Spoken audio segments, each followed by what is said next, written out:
ask your father or mother for money? No, I never ask my mother or father for money. When do you ask them for money?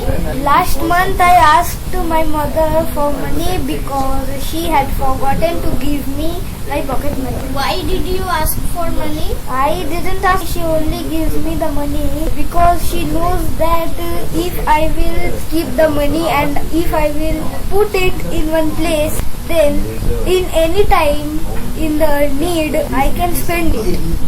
Do they give you money every day? No, they didn't give me money every day, but every month they give. Last time when did they give you money? Not last time, just starting of September she have given. For which thing did you spend that money? I don't spend that money, I only put it in one place because in my needs I can spend it.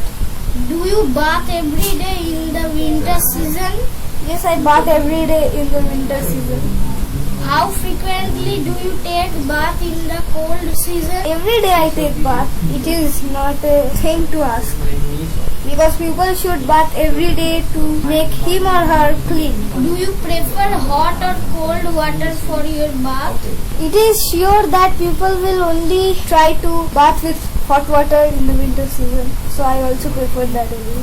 Do you bath with warm water in the winter? Yes, just now I told you I prefer warm water and I bath with that only.